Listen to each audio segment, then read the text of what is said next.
Yeah! Hello, everybody. Welcome to the Maurice Brown Comedy Show on BogRadio.fm. This is the NFL edition, and I got my main man all the way live from the Washington, D.C. area, Antoine A.S. Stewart. What's up, Stu? What's going on, Mo? How's it going?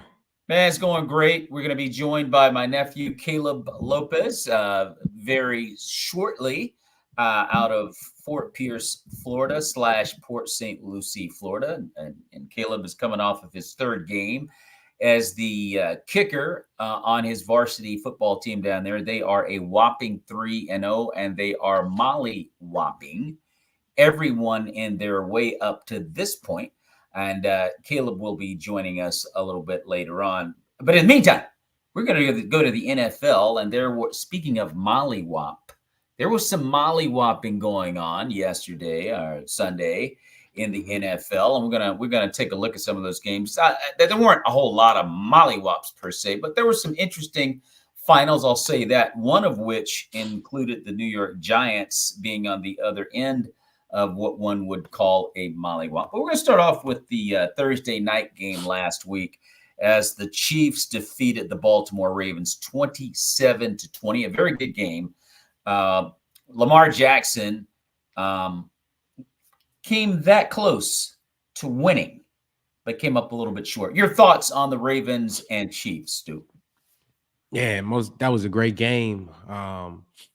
I think I didn't really like the way Baltimore was utilizing Derrick Henry. I think they kind of dropped the ball with that. I think he got like 13 touches with 30 something yards or something like that. So I would like to see a more heavier dose of him. But it was definitely an exciting game that came down to the final play. If that receiver gets both feet down, does the tip drill with his toes, that would have been, a totally different outcome, I think. And I know they were going to go for two. They weren't going to let it go into overtime and let Pat get the ball and stuff like that, because we know what that's going to look like. So great game, man. Exciting. What a way to kick off the season. Yeah, I mean, what a way to kick off the season. That was a great game. I think my man took a little bit too much heat, Lamar Jackson. I think the critics and the pundits got on him a little bit too much. I don't think the Ravens knew exactly how they wanted to use Derrick Henry. I think that's still a work in progress as far as how they're going to go about using him. But I do believe they're going to get that figured out. I thought that first drive where they scored, where they walked the field with Derrick, was a classic example of what's to come with the Baltimore Ravens and Derrick Henry. So we'll see about that one. I think they're going to be interesting. And again, I think he's taken, when I say he, I mean Lamar Jackson, is taking way too much criticism for making some bad throws. And let's be honest, he made some bad throws down the stretch. I think he had his tight end wide open in the corner, missed him, and he had Zay Flowers wide open in the middle of the field in the end zone, missed him wide open. And then, of course, he caught his tight end. What's the tight end's name, Stu? Wiley? I forget his name. But it was a great throw, and his toe hit the line. Everyone says we should have had on white cleats. That might have been the difference. I don't know.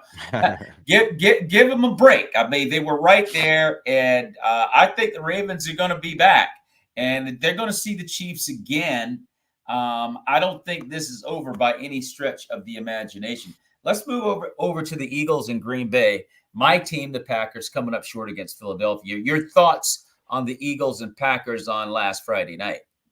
Another great game, back to back. It felt like playoff type games. I think that if your quarterback Jordan Love is able to bounce back, from what I'm hearing from the reports, it's not as serious as it could have been.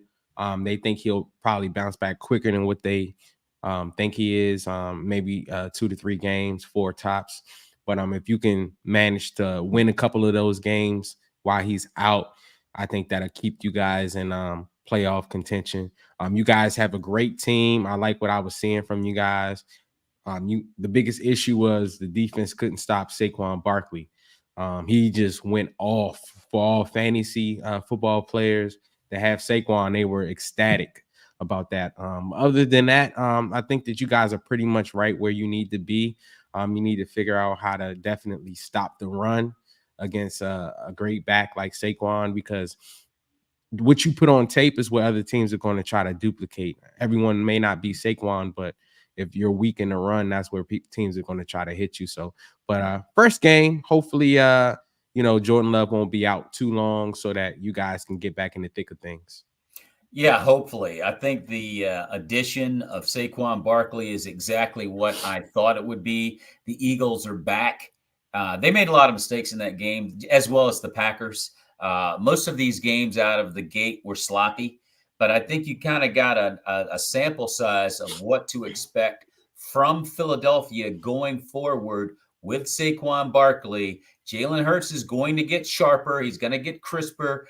I think the Eagles are back with Saquon, much unlike the New York Giants, and we'll get to those bums later. Dallas, 33-17 over Cleveland. That was a shocker. We're going to talk more about that game a little bit later on. Tampa Bay over the Commanders, 37-17. Jaden Daniels threw for a modest 184 yards, 88 yards on the ground. He is not reading defenses very well, which is to be expected from a rookie. This is not the SEC. The 49ers, we just talked about your boys, 32-19 over the Jets. The Steelers, 18-10 over the Falcons. Russell Wilson cannot go right now, and Mike Tomlin said it today. I don't deal with speculation. Justin Fields is going to start next week. The Saints, 47-10 over the Panthers. Could be a real problem brewing in Carolina with Bryce Young. The Patriots, 16-10 over the Cincinnati Bengals, which I would definitely consider that a huge upset. Your thoughts on the Patriots and Bengals and Joe Burrow and Jamar Chase? Man, that was definitely a huge upset. I think everyone picked Cincinnati to win.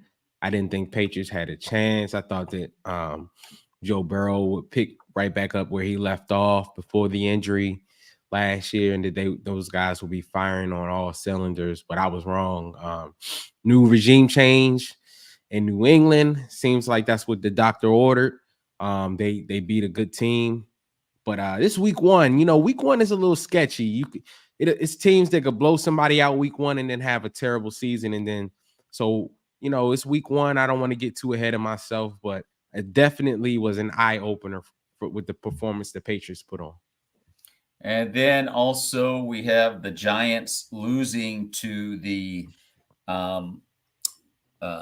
Minnesota Vikings, 28-10. I didn't even get the final score up there for the Giants, which means that tells you how bad it was for the Giants. The Texans over the Colts. That was one of the better games of the day. A real shootout. Anthony Richardson's got a howitzer for an arm.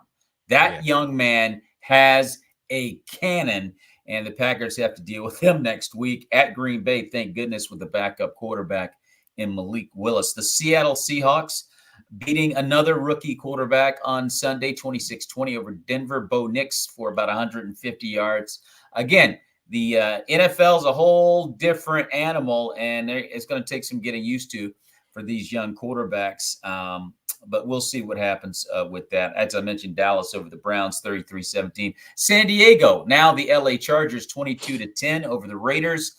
Jim Harbaugh wins in his debut with the Chargers. The Bucks over the Commanders, 37-20. The Lions in overtime over the Rams, 26-20. And also the Bills over the Cardinals, 34-28. Josh Allen, I think, sprained his wrist, did a lot of running to win that ball game. He had to put on the cape. It get kind of really scary for Buffalo in Buffalo. What are your thoughts on that game?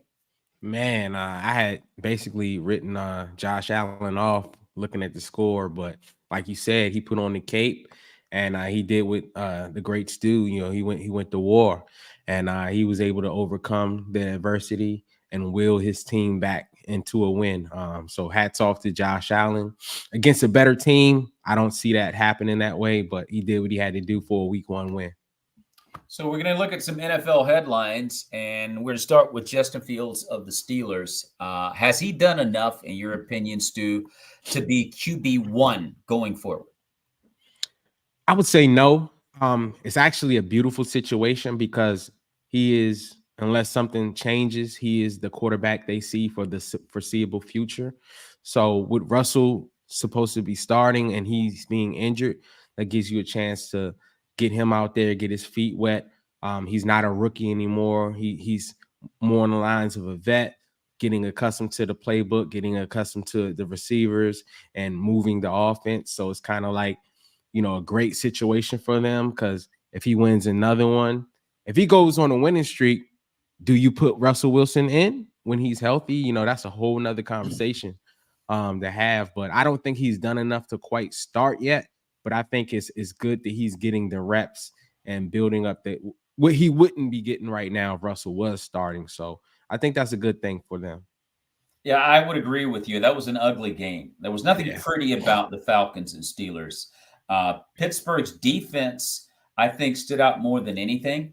Yeah. And once Fields or Wilson, whichever one they decide to go with, starts to get into a rhythm, I think Pittsburgh is going to be a team that's going to be in the hunt, and they're going to have a lot to say about what happens at the end of the year. Let's look at your Jets and 49ers game from Monday Night Football, and you look at Aaron Rodgers, and he struggled. He was on the field for 21 minutes of a 60-minute football game, which means Kyle Shanahan literally took the ball out of Aaron Rodgers' hands.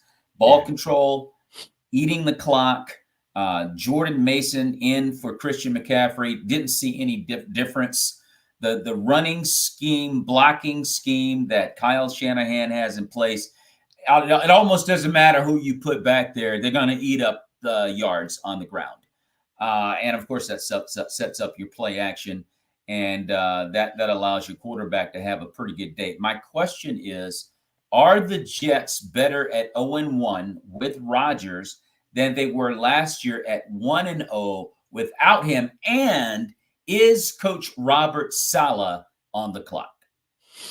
I would say absolutely they're better with Rodgers. You could see everyone was comfortable, although he was playing against a top 5, maybe top 3 defense. Yeah. First game back in over 2 years. Last year he went down in week 1, so it's been almost 2 years since he's been out there, and he had to start against the 49ers. It's very unfortunate, but they look good. As far as, I could see, with everybody getting used to each other and everybody working on the chemistry, that they are going to be in the talks, I believe, in postseason. With as long as that defense can stay healthy, and once Aaron builds up that chemistry with his receivers and stuff like that, I believe they'll be right there. It's just, unfortunate, like I said, they had to play against the 49ers week 1, which, that's a tough task for a young team, even though, with a older quarterback, a vet like Aaron Rodgers, he still has a young team around him. And that was definitely a tall order, but I think they're definitely better than they were last year. And, the sky is the limit as far as the ability and what they can do this year. So hats off to the Jets. I don't think Robert Saleh is on the hot seat. He had kind of a pass because of Aaron Rodgers. Now, if Aaron Rodgers played a full season last year and they stunk up the joint this year, then he may be on the hot seat. But with Aaron going out week 1 last year, I think he spared some time in his Jets. You guys got a heck of a coach. He came from the 49ers. He coached with Seattle. His pedigree speaks for itself.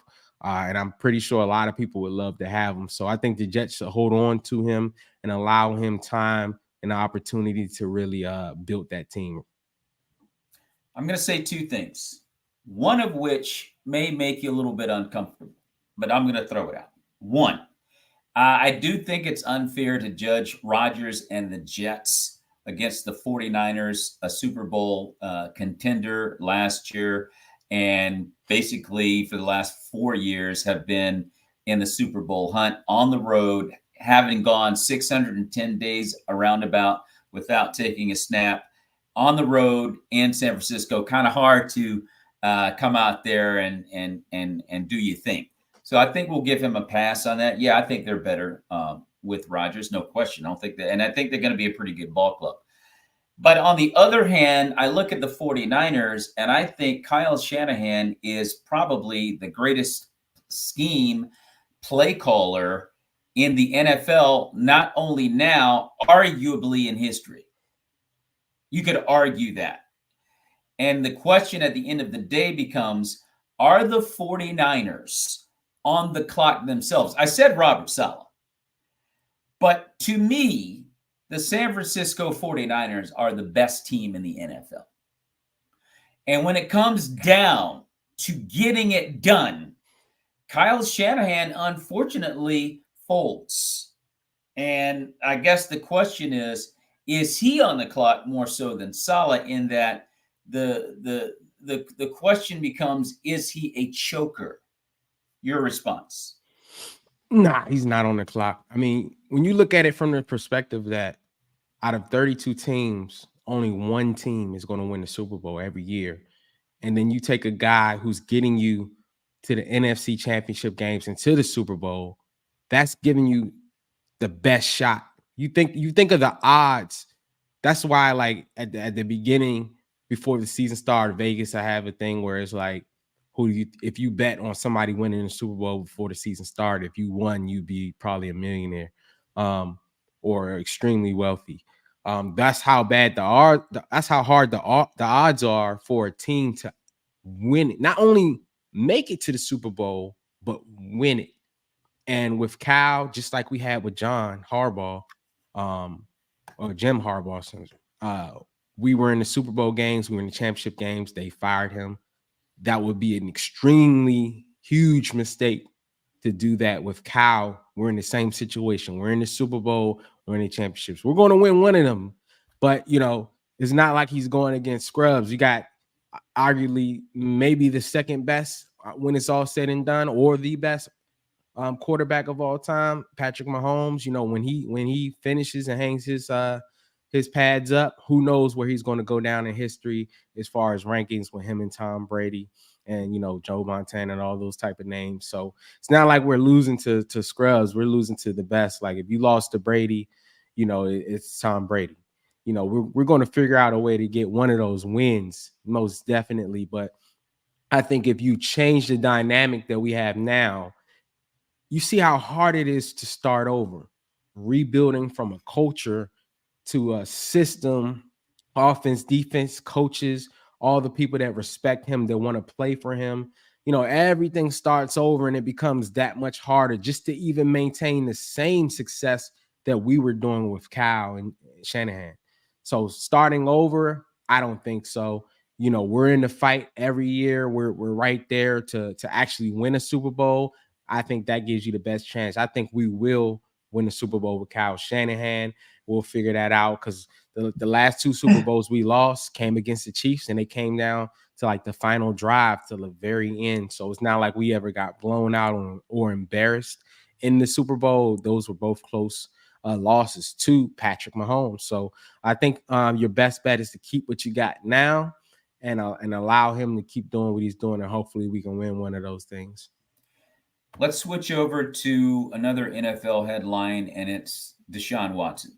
And I don't know how many of you folks out there were watching Cleveland and Dallas on Sunday, but Deshaun Watson did not look good in that game. In fact, he looked like one of the rookie quarterbacks on Sunday. I mean, he was bad. Threw for about 138 yards, two picks, I believe, one TD. And now a new lawsuit is being filed against Deshaun Watson for sexual misbehavior, misconduct, or whatever the charge is. And the question is his off the field issues clouding his ability to be the guy he was in Houston, or has his skills just simply diminished? Stu. I think there's a lot of things happening there. You do have that off the field things, but I don't think that's a problem anymore for him. I think right now, noticing how many offensive line they had missing week one, against a good defensive line, that was the biggest thing. Um, Dallas has a great defensive line, and if you pass the ball a lot and not establish the run, which Chubbs is out, right? Their main bread and butter running back is out. It allows those guys to pin their ears back and get after the run. The, they don't have the best system for that. Meaning, like if Deshaun Watson was playing with Kyle Shanahan, a lot of three-step drops, running the ball and stuff like that, getting the ball out of his hands quickly and not letting him hold the ball, trying to make something happen. That's the wrong way to go. I think they got out coached, out hustled, and outplayed. I can't just put that on Deshaun. The play calling was terrible for the situation. When you got a defense pinning their ears back and getting pressure, you got to get the ball out of his hands. Quick screens, three-step drops, build some momentum, run the ball, let the deep passes develop and open up later down the field, with which Deshaun trying to hold on to the ball and make something happen. It just allowed for the Cowboys to get after him. I didn't know about the new case or whatever that he got going on there, but he definitely needs to clean that up and just lock in with football. And the pass is the pass. He made a mistake. Whatever he did, whatever he had to do with that. But moving forward, as a whole, from the head coach to the coordinator to Deshaun, they need to figure out a winning formula game plan successfully on the offensive side of the ball. The defense built them out so many times last year, and they still haven't figured it out. I don't know if it's just because it's Cleveland or what. Do they need to get a new coordinator there? They need to figure out something. Deshaun still has the talent, but coaching is everything. You can have the talent, but just that's what, like, for your quarterback, your old quarterback, Aaron Rodgers, he was so frustrated with Mike McCarthy, coaching. And you can have talent, but you need the right situation around you to succeed. And I don't think he has it there. I really don't. And he definitely needs to stop being a distraction to his team. Whatever offside stuff he has going on off the field, he needs to clean that up as well. So we're going to switch over to the Kirk Cousins experience in Atlanta. They lost on Sunday to the Steelers. I think the final score was 18-10. That was an ugly game, and the Steelers gutted out a W. But my question is, what do we make of Kirk Cousins' performance and the Atlanta Falcons' performance on Sunday? Well, he didn't have the "You Like That" t-shirt on, and that's what happens when he doesn't wear it. He doesn't. No, I'm joking. It's week one. I don't put too much stock on week one. A lot of these guys don't even play in the preseason. They're rusty. You got your people holding out, things happening. New coordinator, new system. It's not easy. Kurt has been, this his third team he's been on, from the Washington to the Vikings and now Atlanta. You got to figure it out all over again. Figure out your play, who your playmakers are, get that chemistry with them, the coaching, everything that goes into it. It's not easy. I know very few teams and make it look easy, but he has to figure it out. And Pittsburgh is not an easy team, a week one team to look good at, even though they struggled themselves, but they play hard nose football. That defense, like as you mentioned earlier, is real. And they got after Atlanta. But I think Kurt figured it out. He's not making too much noise. Atlanta doesn't put fear in anybody's hearts. So I think to be honest with you, I got to tip my hat off to Kurt, man. He knows how to get a bag. He's a finesser. He knows how to get a bag. He's definitely, he puts stats on the board. He'll stat pack everything up, but he won't win a playoff game. So that's one of those things to where his draft stat capital, I don't see how he's worth that much each year when he doesn't get it done in the postseason. But that's the NFL for you. Well, I think Kirk Cousins would be the first one to say to you, playoffs? You see this bag? Look at this bag right here. That's my playoff right here, baby. Anyway, let's Let's switch over to the Green Bay Packers. My boys lost Jordan Love for the next 3 to 5 weeks with an MCL sprain, which is a blessing. It could have been for the season, Yeah. and an ACL tear. Thank God it was not that. But with that being said, are the Packers looking at a lost season now, turning to backup Malik Willis? They just acquired waivers from Tennessee a few weeks ago. Are the Packers looking at a lost season? I wouldn't say not quite yet. If they can manage to get 1 or 2 wins, out of the, I don't think he'll be out 5 weeks. Probably more closer to 4. But if they're able to get 1 or 2 wins, that'll keep them right there in the thick of things, so where he can come back and hit the ground running. But again, you know, these coaches and these coordinators, you got to figure out how to protect your main asset. I know, you want to win and you want to make plays and stuff like that, but sometimes, these quarterbacks holding on to the ball, trying to, look for things to happen and stuff like that. Sometimes you just got to get the ball out their hands. The ball out their hands, give it to your playmakers in space. Let them get the work and let them take the hard punishment. Sometimes staying in the pocket too long with the ball against, these defenses are coming.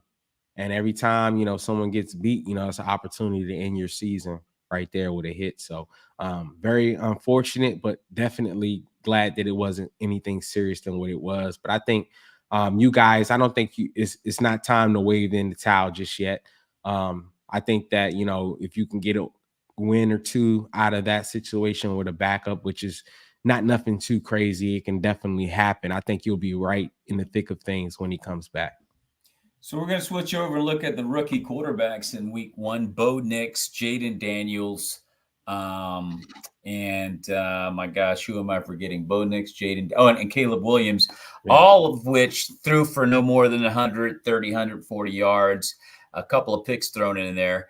Not impressive. Are Right. rookie quarterbacks being thrown into the starting roles too soon? I personally think it's a case by case situation. A lot of quarterbacks need that. Like that's how you learn. If you have a strong mentality and if playing poorly is not going to just ruin your confidence completely, I think that's the best way to go. But if you have a quarterback who, if he has those type of games repeatedly, it ruins his confidence. Then the best thing for him to do is sit behind somebody and learn. But some people like trial by the fire, man. Some people you got to just throw them out there, let them make their mistakes, let them learn, and then you'll slowly see them progressing and getting better.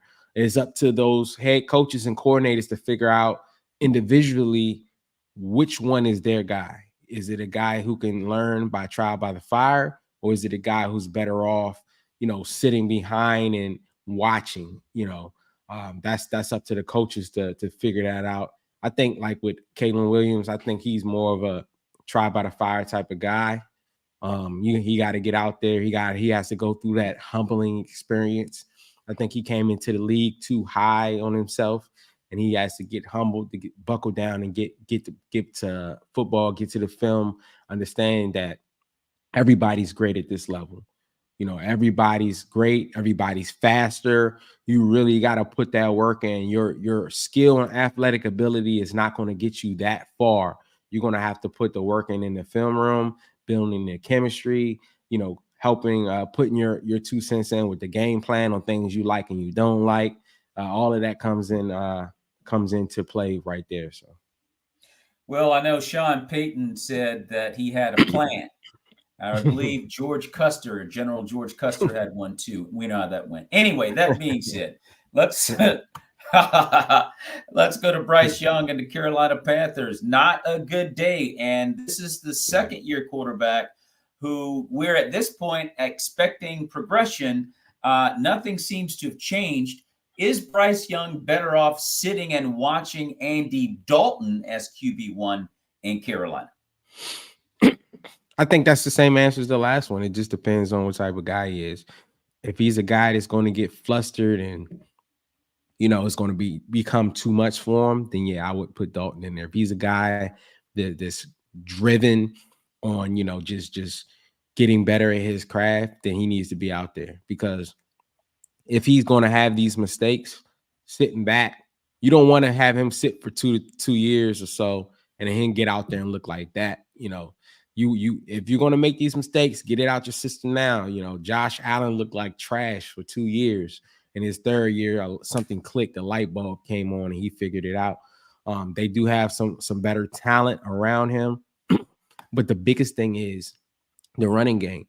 Their top draft pick that they picked, he's supposed to be out for the first 4 weeks. So, when you're dealing with young quarterbacks, you need to establish the run. If you go and look at the stat line and they're not running the ball well, then that puts all the pressure on your young quarterback, which is not a good thing. And I put that on the coaches. It's your job to take the pressure off of him so that he can grow and learn. If you putting too much on his shoulder too soon, you can ruin your guy like that. They got to figure out a way to run the ball, take the pressure off of him so that he can develop into the starter we know that he is. He has the ability, he has the talent, but he has to get the mental along with that. I think they have something there, but that's the bad thing is when you're a top draft pick, 9 times out of 10 you're going to a bad team, which a bad team is meaning bad ownership, bad coaching, and stuff like that, bad coordinators, bad schemes. So they're going to have to figure that out and figure it out fast. How do you take the pressure off their young quarterback? You're losing a ball game to the New Orleans Saints, who are nothing to write home to mom about, 47-10. You're talking about a guy that's probably a biscuit and honey better than being a bum in David Carr, I'm sorry, Drew Carr. And you were destroyed, and so you just wonder if they're going in the right direction in Carolina. Let's look at Saquon Barkley leaving the Giants, and you go, is there any hope for them? They put all their money into a guy who's actually not even a biscuit better than a bum in Daniel Jones. Okay, is there any hope for the G-men? No. I think that if you're a Giants fan, you may want to find another sport to watch. It's going to probably be a bad year.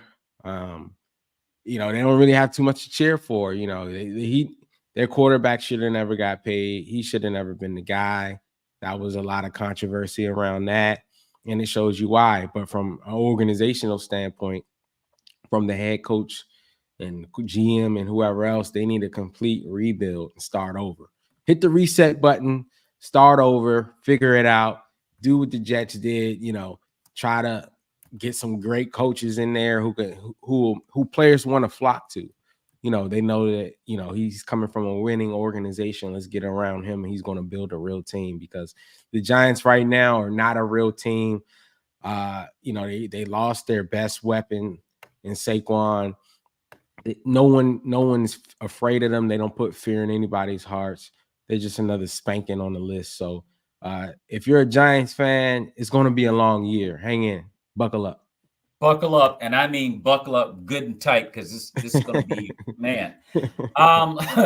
We looked at Dallas beating Cleveland 33-17. The question is, are the Cowboys as good as they looked, or are the Browns just that bad? The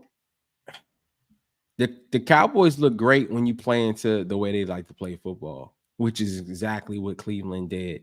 And like I was saying, if I'm not mistaken, Cleveland had 2 of their starters on the O-line out during that game against a pretty good defensive line. I can't take nothing from the Cowboys. They have a good defensive line, and they know how to get after the quarterback. And when you play in the Cowboys, you have to run the ball on them. Arizona showed you last year, they ran the ball up and down the field and beat the Cowboys. If you're not running the ball and you're just going to drop back 40 times, is what Cleveland did, that's playing right into what they want you to do. And to be honest with you, it's kind of like at this level in the NFL, as an offensive coordinator and as a head coach, with all the technology we have now, that should be an easy call. I could have made a better call than that. The play calling was horrible. The game plan was terrible. And you got to know your opponent and not play to their strengths. And that's exactly what Cleveland did. I don't think Dallas is as good as they looked, but it's just when the team plays into their strengths, they look good. They know how to win when they're supposed to. when you play against their strengths and make it tough on them, they seem to struggle. And I think that's what's going to happen with a lot of better, well-coached teams. So the last NFL headline for today is Tyreek Hill being arrested, thrown to the ground just before his ball game for speeding, just before the game started on Sunday. And the Miami-Dade police pulled him out of his car, threw him on the ground. Apparently, there is an exchange between the two, although the body cam doesn't show it, that didn't sit well with Miami-Dade. Your thoughts on Tyreek Hill and the situation on Sunday? To be fair, I would have to, hopefully they release the body cam footage and we can really look at this from a case by case situation and understand, like, okay, because I don't know if it's true or not. They say he was going 130, or I don't know. That's why I need the real hardcore facts. I need the body cam footage to really say what I think about it. Because if you're going 100 miles an hour in a 30, you could have killed somebody easily, reckless homicide, stuff like that. And some places that is means to get arrested. You're going 130, they're probably going to lock you up depending on what state you're in the laws. So I don't know all the particulars, but I know they're looking into it. I'm pretty sure the NFL is going to have them looking into it that much more. But I will say this. Just because you're a celebrity doesn't mean that the rules don't apply to you. You're late for the game or whatever. You're a millionaire. You could have a chauffeur take you to the game. That's still no excuse if you're going 100 miles an hour in a 30 or 40 or whatever. Right. That's endangerment. And if you're not caring about anyone else on the road with you, then you shouldn't get all these, oh, Tyreek, this and that. If it was me, if it was you or I, we probably would have still be in jail right now. And not being able to get let back out and still make the game and do what he did. So I think that definitely I just want justice to be done, and whatever's fair to be fair, and not just because it's a celebrity that he gets a slap on the wrist, stuff like that, because he needs to learn that maybe you don't need to be driving no more if that's the way you're going to drive. And if the cops were wrong in any way, they need to be reprimanded for that as well. I think there are some layers to this, and I agree with the point that you just accurately stated. You and I have familiarity with law enforcement on some level, and we kind of understand those dynamics. But I like I said, there's some layers to this. I have a 27, 25-year-old sons, 22-year-old daughter, all African Americans, of course. And I've always told my boys in particular, because of, and I'm going to use this as a platform to just say it for what it is. If you are a man of color, there's certain rules that you need to check off when you stop by the police. And it should be easy to go by those rules. Like, you have to go by those rules or you're going to eat pavement. And it's a real dicey deal. Do what the officer tells you to do. Let him do his job, whether you feel like he has the right to question you or not. If you've not done anything wrong, you're going to go home and it's over. From what I understand, Tyreek Hill was speeding, driving recklessly, to your point. And when he was stopped, the officer asked him to roll his window down. He rolled it down a quarter of the way, stuck his license and registration or whatever he gave the officer, and rolled it back up. And the officer told him to roll it back down, in which he responded with, "Hey, get your hands off my window," as he's driving a $180,000 sports car, driving recklessly. Those are not the blueprint rules that you go by when you're a man of color. In that instance, there's a chance things are going to go left, which they did. And so Tyreek Hill is an entitled athlete who thinks that because he is who he is, he may be above the law. And that's what's going to happen when you do that. So I don't know the entire story. Like I said, I've schooled my boys, as they've grown up, as to how you interact with the police. So I just wanted to get your thoughts on what happened there. We all know that Tyreek likes to, run off at the mouth. We all know that about Tyreek. Yeah. And so I don't want this to be some social injustice commentary. Right. All the police were wrong. All the police should have done that, because we're quick to do that Yeah. whenever an African American is mishandled by the police. But you got to wait till the facts come out. I just wanted to get your thoughts on that situation. I want to say this. I want Yeah, to say this real quick. See, when you're in the wrong, it's a certain level of humility you need to have. Not like if I know I'm in the wrong, you caught me red-handed. Yes, sir. You know, I'm in the wrong. I'll speed and try to get to the game. yeah, That situation goes a lot differently. If you yeah, if you got an attitude and you're in the wrong, you know, you're gonna piss whoever else off. And they're like, look, the nerve of you're driving 100 miles in a 30 mile an hour zone, and you got an attitude with me because I pulled yeah, you over, yeah. you know, and then you know, but there is boundaries and rules on both sides. So again, whatever the police did that were if they when they investigate, if they acted outside of that, then punishment needs to happen. And also fines and punishment needs to happen to him for driving recklessly like that. And you could have killed someone. And let's face it, because you're an athlete, a superstar athlete, Yeah. if you're humble, if you're like, my bad, officer, I was late. I'm trying to get to the game. We're playing the Jags today, and I got out of bed late, and I'm trying to make it on time. My bad. I'm sorry. Please forgive me. The officer was like, "Hey, Tyreek, it's all right, baby. Go get a touchdown, man. Be careful. Slow down. Okay, slow down. Hey, go win the game, baby. Have a good day." That's how that should have ended. Right. Now you're going to be charged with reckless driving.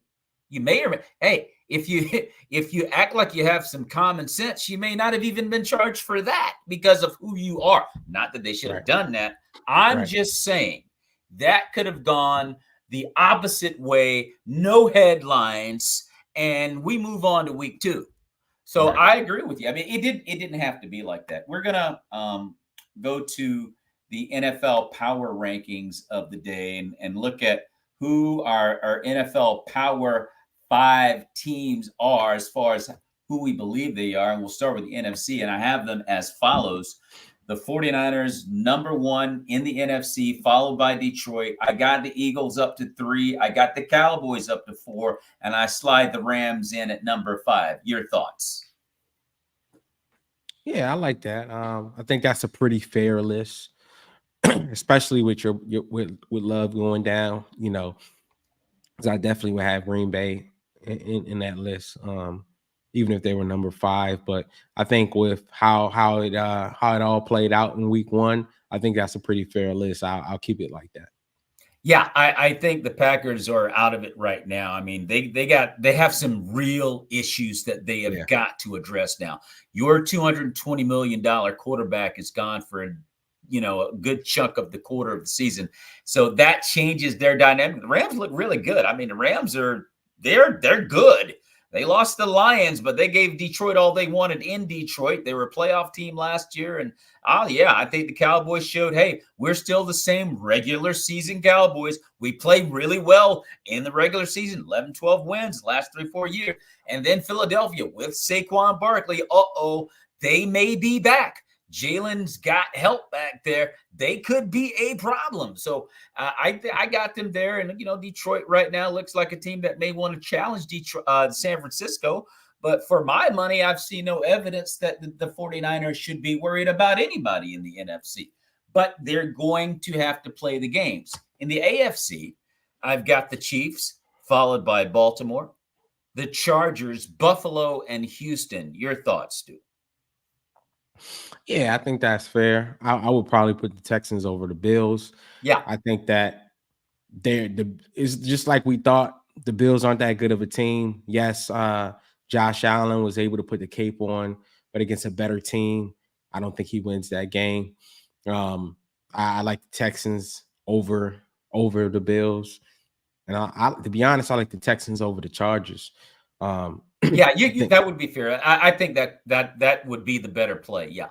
And then I would have the Chargers, and then you can put the Bills right there. But to be honest with you, man, I don't like the Bills, man. I don't like what I'm seeing, And I think that by getting rid of Diggs and their other receiver, they're going to have some problems. I could see a struggling Pittsburgh team beat them. Any team with a good defense is not going to let Josh Allen put on the cape and do these heroic things without that top tier talent on the outside. You know, he's going to struggle with some good defenses out here, and then especially they don't run the ball the way that they should, and things like that. And how many games can he do that without getting broken up? He's a big guy, but he got hurt. He got banged up that game. And it's just going to, as the season progresses, it's not going to do nothing but to increase the wear and tear on his body and make him have to put on the cape until the cape falls off. So I'm keep your eyes on the Bills. I don't think they'll be on the your top five list for that much longer. Well, I think Josh Allen is going to have to change the way he plays football, because this putting on the cape in the NFL at quarterback is just not a good idea. I don't care how big you are. I don't care how strong you are. Eventually, those hits are going to mount up.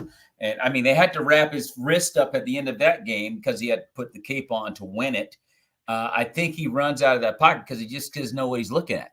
He's just not a good reader of defenses. Got a great arm, and he's a great athlete. He's going to end up like this with both the arms in a cast and his foot. That's how he's going to end up.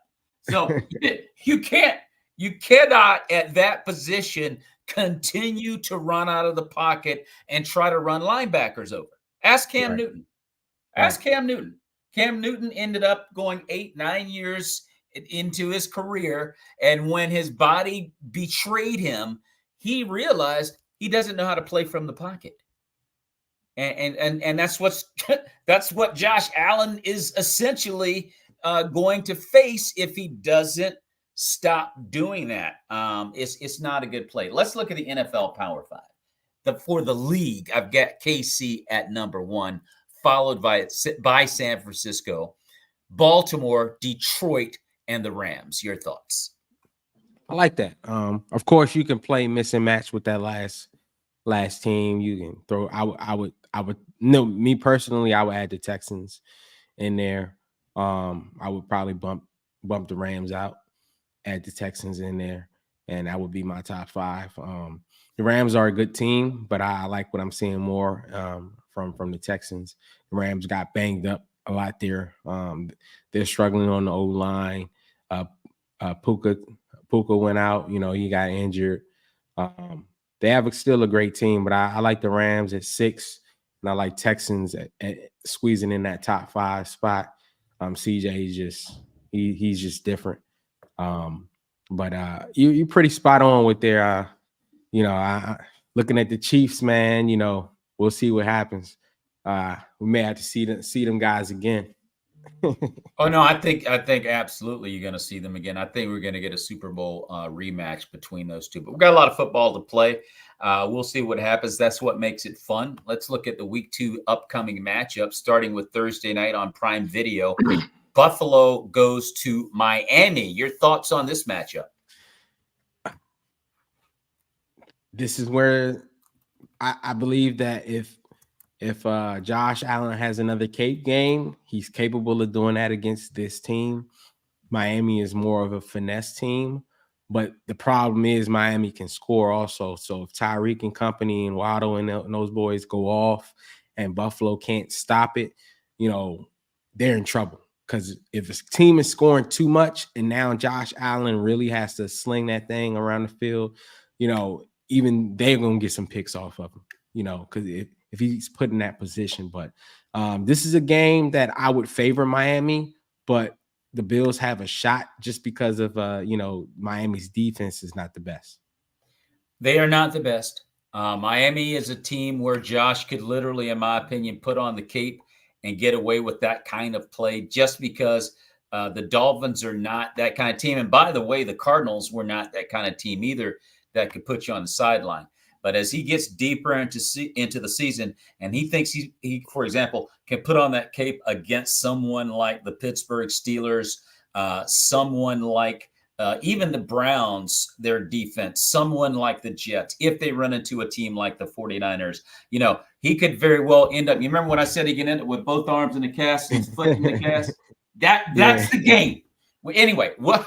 But anyway, we'll see what happens. That's going to be Sunday night, 7:15, Prime Video, Buffalo and Miami. On Sunday, the 1 o'clock games. We've got the Colts and the Packers. Green Bay with Malik Willis filling in for Jordan Love. What do you think about that matchup? Oh man, that's one of those games where we got to see how well the backup does. If he can go out there and squeak out a win, that'll be a great relief on you guys. But it's definitely not. It's going to be a tough game. It's going to be a tough game, and you got to throw a guy in there. That's why they always tell backups, be ready like you're playing. Prepare like you're about to start this game because you never know when you're going to be starting. The good thing for him is he'll have a full week of practice knowing that he's going to be the starter, and it's up to he has a great offensive coach, offensive coordinator. It's up to them to put together a game plan that he can succeed in and doesn't put too much pressure. I think you'll see a little bit more heavier dose of the run from you guys, but it'll be interesting to see how it plays out. Well, it took a while for Josh Jacobs to get going against the Eagles, and once he did, it kind of freed Jordan up a little bit. But it was a little bit too late. But Malik Willis will be well served with a good running game from Josh Jacobs. I kind of like Malik Willis. I didn't want us to go out and get a Ryan Tannehill or someone like that. I don't know too much about Malik, but I kind of like him. Let's look at the Steelers. We got the Steelers taking on the actually, I don't want to jump to that one yet. We've got the Ravens and Raiders at 1 o'clock, the Browns and the Jags at 1 o'clock, the Jets and the Titans. What do you think about that one at 1 o'clock on Sunday? I think Jets will get the win. I think that's a game that Aaron Rodgers make some highlights on. They started off on a bad foot, but I think pretty much everybody was pretty much healthy. I know their linebacker was a little banged up and the running back was a little banged up, but the way that that defense plays, I think that against a team like the Titans, who don't have Derrick Henry back there, I think that the Jets should get it done. I think the Jets should get it done in this game. A Titans defense is pretty good, but we got the 49ers going to Minnesota. Are we to believe that my gosh, I forget the kid's name. He's a career bum who had an all-pro day against the Giants. Any concern by the 49ers going to Minnesota? Not at all. That quarterback played in San Francisco last year. He was fighting for a second, third string spot. But I don't see any problems. We pretty much know him. Kyle Shanahan knows him well. So I'm pretty much defensively already great defense. We'll definitely have his number dialed up, know what he doesn't like and what he struggles with doing. His quarterback coach from last year is our quarterback coach. So he knows him more intimately, knows what he doesn't like to do. So I think that's going to be in the back of his head. And then, the 49er train is just getting warmed up. We throwing some coals in the fire, and we're going to keep this thing going. Christian McCaffrey, he don't need to rush back. Let him set it, get healthy, and let's ride this Jordan Mason train.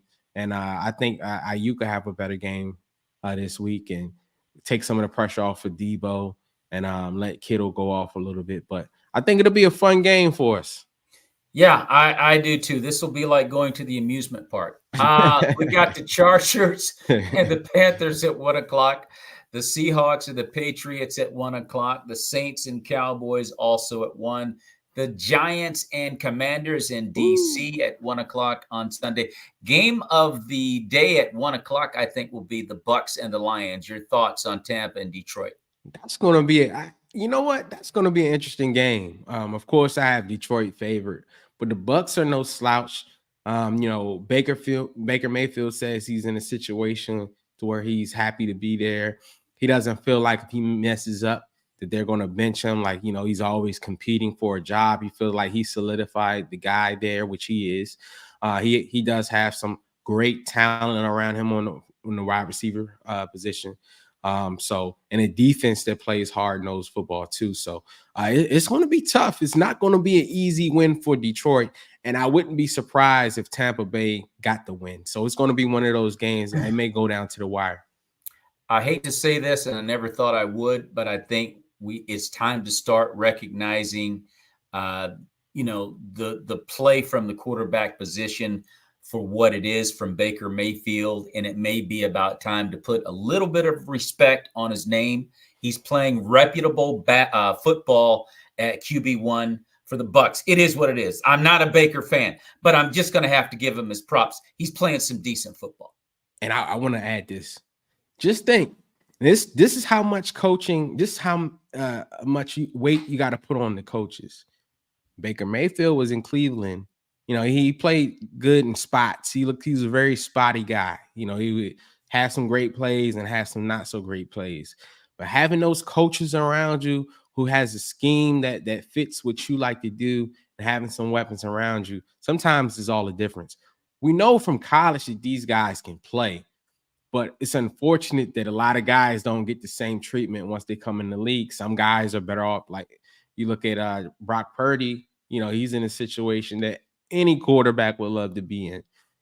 Brock Purdy can play, but, with a guy like Kyle Shanahan and the weapons around him, it makes his job that much easier.